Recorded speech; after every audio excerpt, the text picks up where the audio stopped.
At sa mga oras po ito, nasa linya po ng ating komunikasyon ngayong umaga via Zoom si Attorney Jacinto Paras, dati pong Presidential Advisor on Political Affairs. Attorney, good morning po. Jade at Admar po ang inyong mga kasama. Maraming salamat po sa inyong oras. Good morning po sa inyo at magandang umaga sa ating mga mahal na mga kababayan, yung nakikinig ngayon sa ating programa sa SMNI. Mabuhay po kayo lahat. Opo. Attorney, maraming salamat po muli sa inyo pong panahon. Alam natin, malayo po yung lugar na nagkakaroon ngayon ng tensyon. Pero napakalapit po sa bituka yung nagiging epekto po nito sa ating bansa. Ito po nangyayaring gulo dyan sa Middle East. Ano ho ba ang masasabi po ninyo sa ginagawang mga hakbang ng gobyerno para po tugunan itong epekto po nitong tensyon sa Middle East, partikular na itong taas presyo ng ating langis? Well, unang-una, medyo matamlay ang response, ano?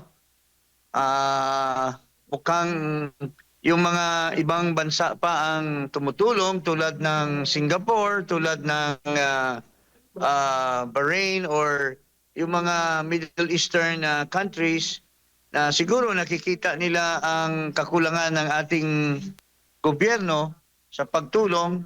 Sila mismo ang tumutulong at even private persons like Pulong Baste Duterte or the Dutertes are also helping. So medyo huling-huli na at narinig ko lang itong last 2 days lang yata nakarating yung mga repatriated OFWs natin dito sa ating bansa.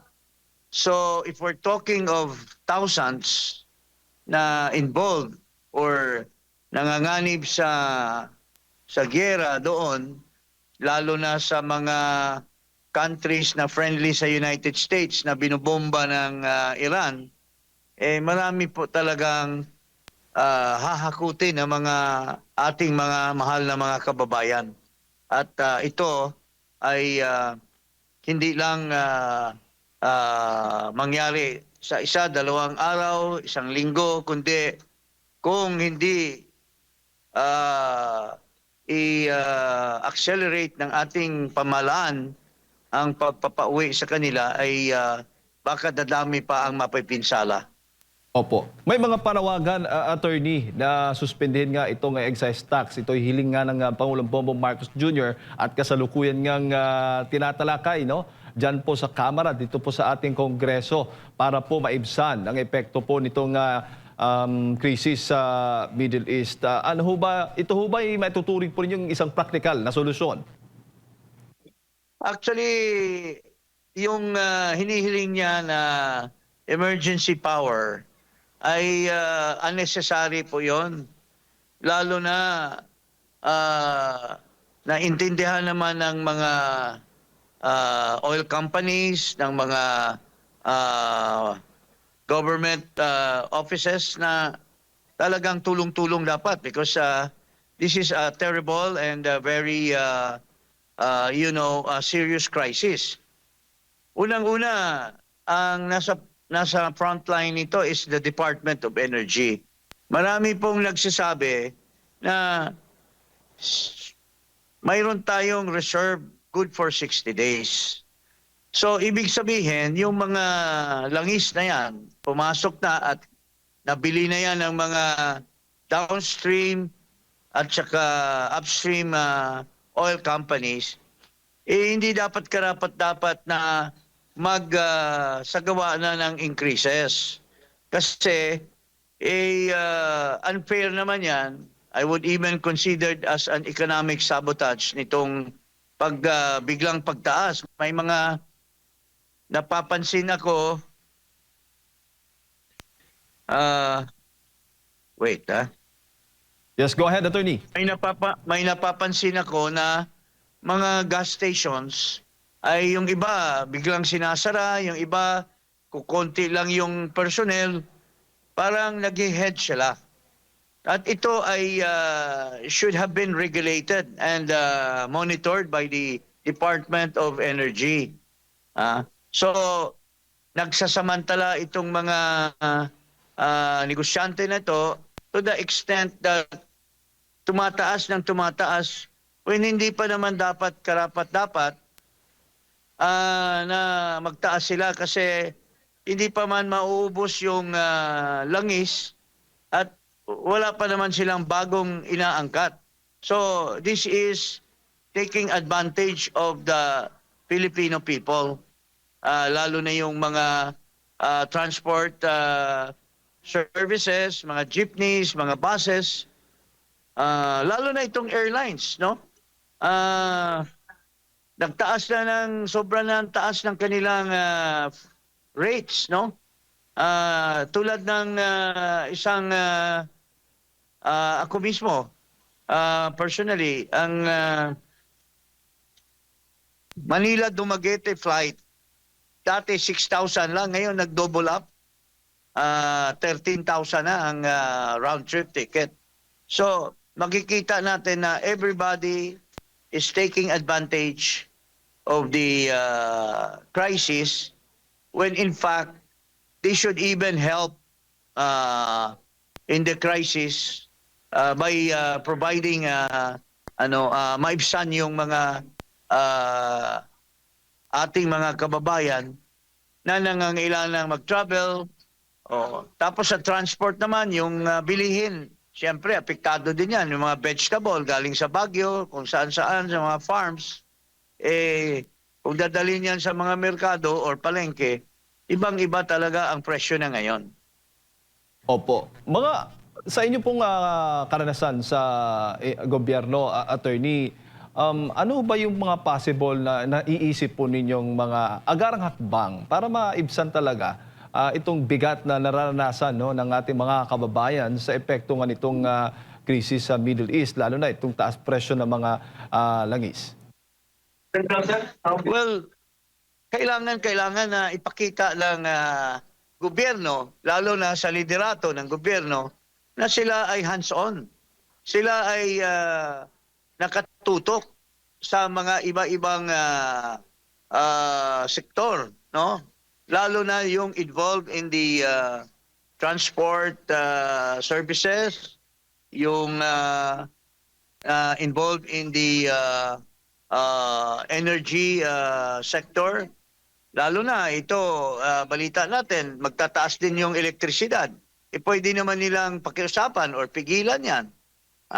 Doon sa panahon ng ating Pangulong Duterte, I was in the cabinet, ay talagang pinagsasabihan ng ating Pangulo noon, lalo na yung sa COVID, na huwag samantala itong mga involved at yung mga nakatutok na mga government offices ay dapat very active sila and involved in the actual service, no?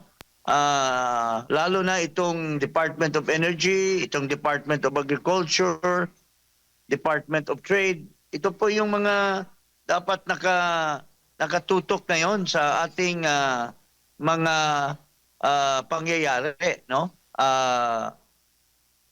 Sa ating bansa, in being involved in this, being affected by this crisis. Opo. At kung magpapatuloy po itong taas presyo ng langis, attorney, nakikita ba ninyo na ito ay magiging isyong politikal na maaring makaapekto sa tiwala ng taong bayan sa pamahalaan? Well, to be blunt about it, maski walang krisis, sirang-sira na ang kredibilidad nitong Marcos Jr. Wala na negative na nga siya, -3. I won't be surprised if he will be -30 by the end of April. Kasi mukhang hindi niya pinapakita yung kanyang governance, yung kanyang pakikibaka or yung liderato niya para mapabilis at ma-address yung mga problema yung sinasabi mong tataas na presyo, that's just a minor. Ang problema natin kung angkat pa tayo ng fuel because all over the world, especially in the Asian countries, ay tayo ay dependent ng supply ng ating langis ng mga nanggagaling sa Strait of Hormuz, yung mga yung mga nagbabiyahe ng mga tanker, nanggagaling po yun doon. At yan ay nagiging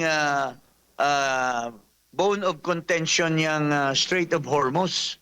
At tila nagiging awayan ngayon yan, no? Kung sinong magpiprevail dyan between Iran and United States and Israel on the one hand. Pero yung pamimigay, inaasahan o magsisimula na o sisimula na nga itong pamimigay ng subsidiya doon sa mga apektadong drivers at operators, attorney. Ano naman po ang tingin po ninyo dito? Well, just like any administration, basic po 'yan. Pero ang dapat sabihin ng ating gobyerno, kung sila ba'y gumagalaw na mag-angkat ng mga langis kasi medyo ang iba-ibang bansa ngayon ay nag-aagawan diyan. And tayo ba ay nakakalamang or kulela tayo diyan sa pagkalap ng mga langis na yan na which is really basic for all aspects of life tulad ng power, tulad ng transport, tulad ng tubig, lahat yan gumagamit ng langis to generate electricity, to generate or to provide gasoline or diesel for our kasalukuyan parang nasa 100 pesos na yata ang presyo ng diesel ngayon. At pataas ng pataas. Pero I don't want to see the day na pati fuel ay nirarasyon. Pero ang masama kasi dito ay ang very bad example nitong Pangulong Marcos na ito. Kasi pinakita niya na wala naman siya talagang ikangay pagmamalasakit. In the middle of the crisis, iniwanan niya ang bansa at nagliwaliw siya sa Amerika under the guise na magsasalita daw siya sa UN. Nung panahon ni Duterte, hindi naman kailangang umalis. Pwede ka naman mag-zoom at magtalumpati. Bakit pa siya gumasto ng hundreds of millions or even several hundreds of millions para lamang magbiyahe doon 2 araw o 3 araw lang, which is really a showing of irresponsibility. Ikaw ang Pangulo, ikaw nagbibigay ng bad example sa mga opisyalis mo sa gobyerno. Opo. Bago sa iba pang mga topiko, attorney, ipasa ko muna kay partner Admar. Magandang umaga, may buntag. Magandang umaga, Admar. Opo, may buntag, Congressman. Ang ICI po, yung Independent Commission for Infrastructure na itinatag para mag-imbestiga nga sa manuwalyang mga proyekto ng atin pong gobyerno, ay nagtapos na po ang kanilang trabaho. Kayo po ba ay kontento sa naging performance po ng ICI? Pero at the end, parang ipinasar din naman sa ombudsman na parang mag-iimbestiga rin ulit sila. Actually, itong pag-end nila ng kanilang operation ay isang proforma lamang. 3 buwan na yan walang silbi dahil paano naman kikilos yung isang tao lamang? Yan, it is a commission. A commission means composed of 2 or more persons. Commission commissioner and mga deputy commissioner. nag-resign na yung dalawa eh. Iisa na lang yung sirang ulo na nagpapatakbo niyan. Yung dating justice na wala namang silbi ang justice na yan. Wala namang nangyayari dyan sa ICI. In fact, ako at saka si Attorney Luna, I think, magkasabay kami na sinampahan namin ng ano yan, kaso sa Supreme Court being unconstitutional at walang silbi ang ICI na yan. Tulad na noong panahon ni Noynoy Aquino, nagtayo siya ng Truth Commission, dineclare ng Korte Suprema na void or invalid yung batas, unconstitutional. Ito naman, sinampahan din namin kasi alam na namin na ang mangyayari ay waste of money, waste of resources, and walang silbi because it's a misnomer eh. Sasabihin mo independent, hindi naman independent. Ang may say, ang may final say, yun ding mga tiwali. Yung kanilang grupo na mga congressman at mga senador na malapit dito sa hinihinala na mastermind nitong corruption. As Saldico at saka si Gutesa at saka 18 Marines, tinuturo nila si Marcos na siya ang may pasimuno ng corruption. Sasabihin niya, mahiya kayo, pero siya pala ang dapat mahiya. Kaya yung ICI na yan, from the beginning, from its commencement, ay wala talagang silbihan. It was just done for show. Pakitang tao lang, pero wala rin naman ang mangyayari. As you said, napupunta lang din sa ombudsman, pero wala rin namang galaw ang ombudsman as of now. Opo. Congressman, Hello? sa kabuuan po, kasi nabanggit din po ng Malacanang na after po nung ICI, hindi po kasabay nito ang natatapos yung kanila daw kampanya sa paglaban sa korupsyon. Sa kabuang assessment niyo po sa whole of government approach, kung meron man po sa kasalukuyang administrasyon sa paglaban or dito sa kanilang anti-corruption campaign, ano po ang assessment niyo po, Attorney? Well, it boils down sa pangluloko lamang. Parang it's all for show. Para lamang may masasabi sila na gumagalaw. Siya mismo, dapat magsabi na siya ng totoo na talagang nag-insert siya ng 100 billion at kumita siya ng 25 billion at yan ay sinasabi ni Saldico.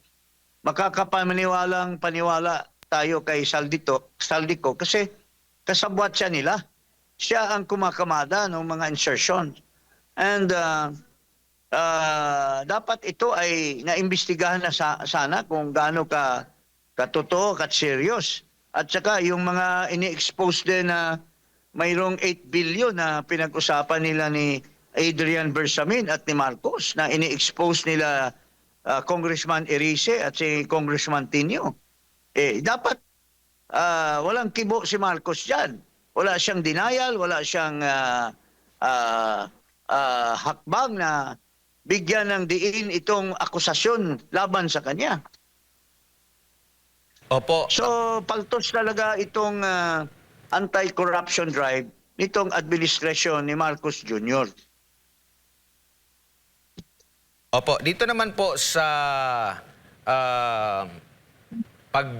pagbusisi doon sa mga revelasyon ng mga dating sundalo na nagpakilala mga security details po ni former Congressman Zaldico. Ano naman po ang basa niyo po dito, Attorney, na hanggang sa kasalukuyan, meron ng mga resolusyon na nanawagan na imbestigahan dyan sa Senate Blue Ribbon Committee. Wala pa. Ang nangyari ngayon, iniimbestigahan yung nagnotaryo, kung tama ba yung pagnotaryo, pati na yung witness, sinusubpina na rin.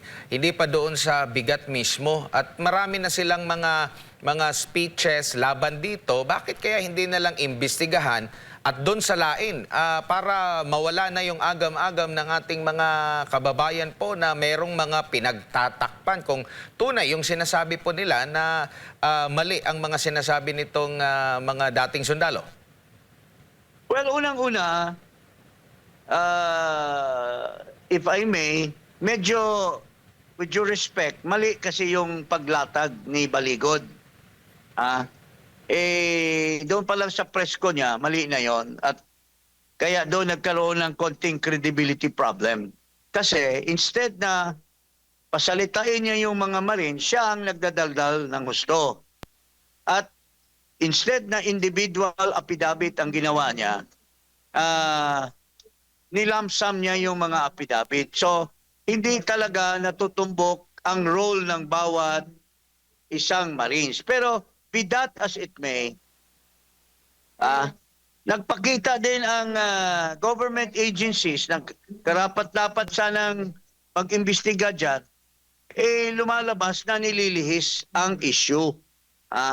Imbis na yung allegation tungkol sa kurakot at pagdi-deliver ng mga maleta sa mga kurakot na mga opisyal, ay ang tinitingnan yung mga nagre-report. It is the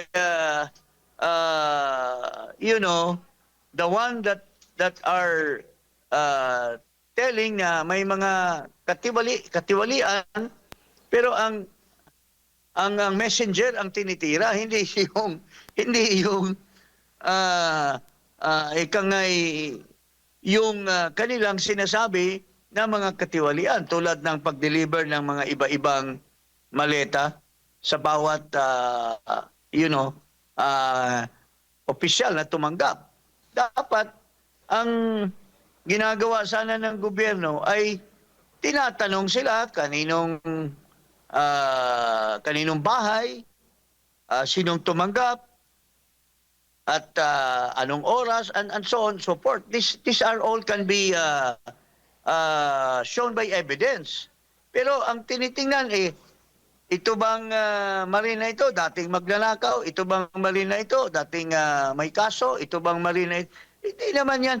Maski isang kriminal, pero halimbawa, may kaso, nakapagpiyansa, tapos hinire ka ng isang tao tulad ni Saldico, ibig ba sabihin, wala na siyang kredibilidad maski mapurbahan niya na talagang nag-deliver siya ng mga maleta na yan.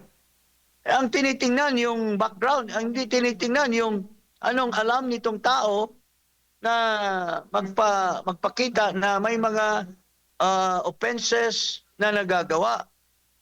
So, klarong-klaro dito sa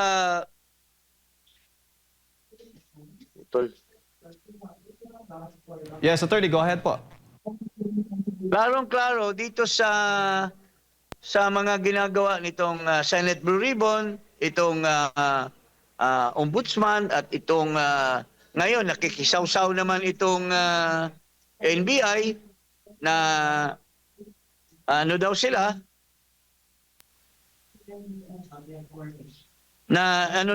na deputized daw by the ombudsman,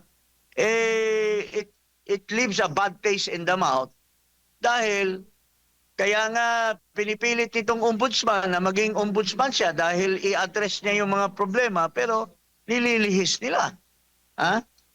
Tapos nagpakita kagad ng gilas itong bagong NBI director.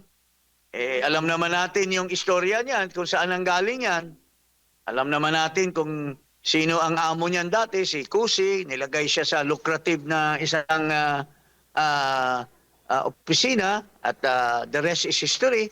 So ngayon, nandito na siya sa kabilang side at nagpapakita ng gilas. Pero mali-mali naman yung tinitingnan niya, yung nagsasalita na siya, he's making conclusion.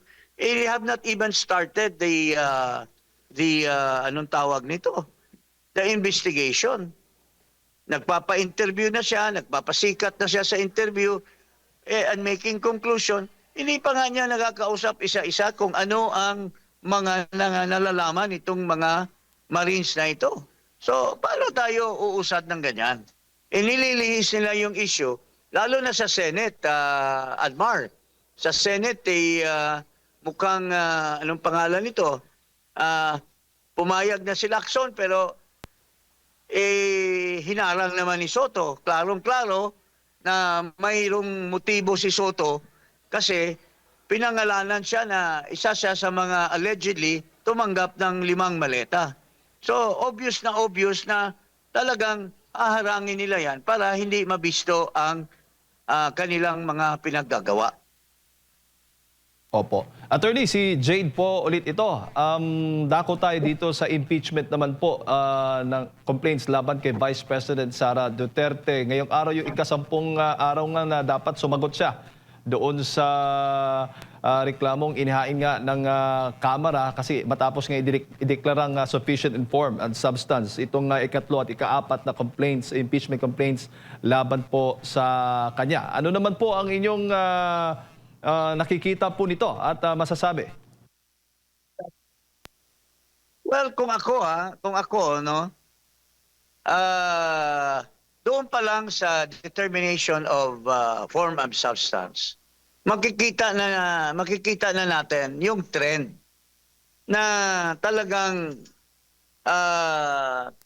malaman natin kung saan ang patunguhan. Saan ang patunguhan nito? Makikita na natin yan kasi can you imagine kagaya nung argumento ni Rufus Rodriguez, sinasabi niya na walang basihan yung pag-charge ng kay Sara Duterte bilang Secretary of Education because the Secretary of Education is not impeachable. Oh. Pero at the end of the day, sinusulong niya yung argumento niya, pero bumoto din siya. So, very obvious na sila lahat, mayroon na yung role to play. Kaya nga kung ako, si Vice President Sara, hayaan ko na yan sa House at alam naman natin yung outcome dyan at ang labanan dito sa Senado. Sa House, hindi ka pwedeng gumamit ng abogado to defend you.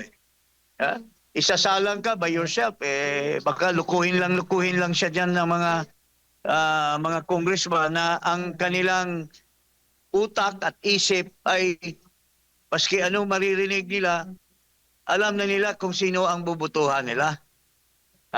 So, ang labanan dito sa Senate, and I believe in the Senate, they cannot get the 16 votes required, which is 2/3 of all members of the Senate. Sa bilang ko, wala silang makuha na 16 to convict the Vice President. Pero ngayon, dapat bang, para po sa inyo, dapat bang sumagot si VP Sara Duterte dito nga po sa reklamo ng impeachment? That's part of due process. She should not waive her due process. But I don't know if she is going to appear. I would rather, well, kung ako yun, hindi ako mag-appear dahil babastusin ka lang doon eh. Ngayon pa nga yung si Terry Ridon dahil may balak yan na mag-vengeance, may balak na ano yan si Terry Ridon. Tira na ng tira. Siyempre, sinipa kasi ni President Duterte yan dahil walang silbi na empleyado ng gobyerno. So, siyempre, pinapakita niya ngayon na talagang hinahabol niya si Vice President. Po. Huli na lang, attorney, nabanggit po ninyo kanina na pagdating sa Senado, hindi uusad. Sa tingin mo, sino-sino yung mga boboto against dito sa impeachment laban kay Vice President Sara Duterte? Well, there are 15 members of the minority, the majority. So tingin ko dyan, out of 15, baka pinakamalaki 11 lang ang makukuha dyan. Unless makakuha sila sa members ng minority, alam mo naman, they have all the resources. They will utilize the resources tulad nung ginawa nila kay Chief Justice Corona. ay ginagamit nila ang resources to convince the members of the Senate. But ako ay may tiwala na mayroon pa ring mga senador dyan na hindi mga tiwali. People who will stand their ground and would base it on evidence na ipipresenta. Okay, so hindi na ako magtagal. Yes, sir. Boarding na yung flight ko. Opo, ha? opo. Yung mensahe niyo sa mga kababayan natin. Maraming salamat. Maraming salamat. Ha? Pong oras at sa pagbibigay po ninyo ng impormasyon. Yan po mga kababayan, si Attorney Jacinto Paras, dati pong Presidential Advisor on Political Affairs, ang ating pong nakasama, napakinggan. Kaugnay nga po dito sa isyong politikal, particular na sa impeachment laban kay Vice President Sara Duterte. Ito naman pong issue tungkol na po doon sa Grade 18, o yung mga dating sundalong lumantad laban po doon sa mga matataas na opisyal na nakatanggap di umano ng mga mali-malitang pera at ito pong epekto ng krisis sa Middle East, kung gaano bang masasabi niya, kung gaano bang kahanda ang ating gobyerno pagdating po dito sa magiging epekto o epekto mismo ng krisis dyan po sa Middle East.